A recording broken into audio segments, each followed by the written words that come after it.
rug keeps on messing up.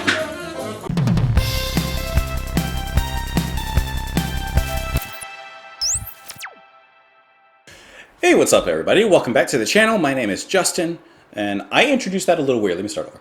What's up guys? Welcome back to Just JP. My name is Justin, and today we are continuing our listen of A Trick of the Tail by Genesis by following on to Squonk. What a funny name. That's a word that I feel uncomfortable saying.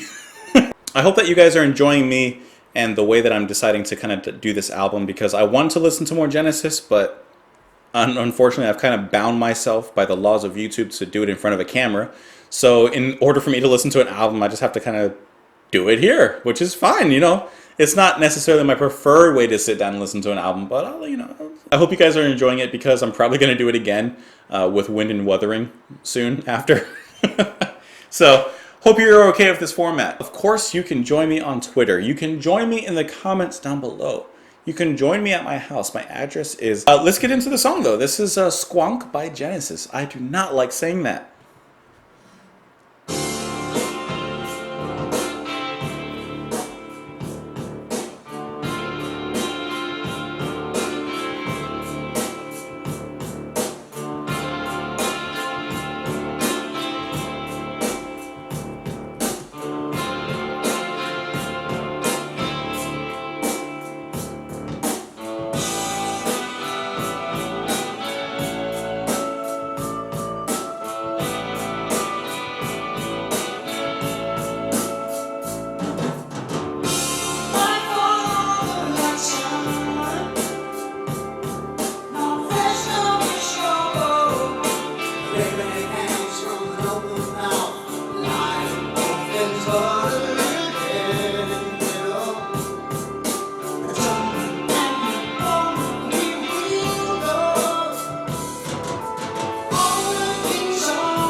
I just wanted to hear the flow into Madman Moon. Dude, that was awesome. Jeez. I actually thought, okay, maybe this is preconception. Because of the title, I thought it was going to sound a little bit like silly. Maybe like a little sillier. But that was just that was a solid groove. I mean, the backbone of the entire song, the drum and the bass, that kind of funky groove that they just got going on. I actually thought from this album and from this specific song, I actually thought that this song had one of Phil Collins' strongest showings so far that I've heard. At least from this album. And we've kind of talked about it before, but since this is his first album as the lead vocalist, I thought this song, I mean, Dance on a Volcano, obviously really good, but this song, I felt like he really kind of went for it a little bit more. Like, he sang his heart out on this one. But listen to that drum and bass just pounding away. And that, I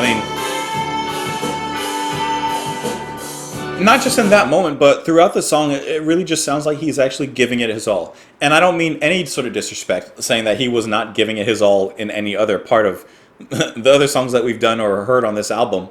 But here it just sounds very strong. Like, he sounds confident.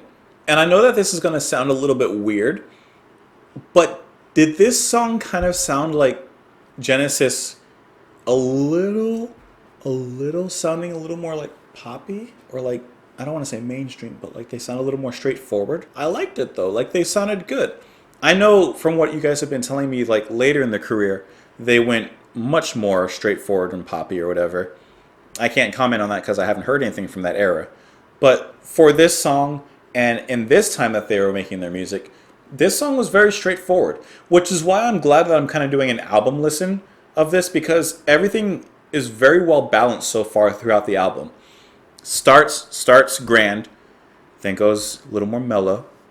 Right now, same thing, a powerful song, a nice driving song, and then after this, Madman Moon, another slower kind of paced song.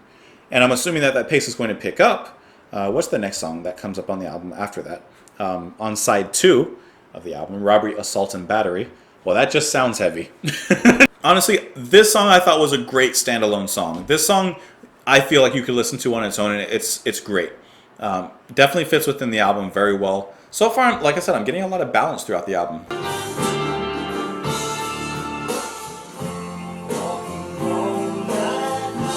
I love that part.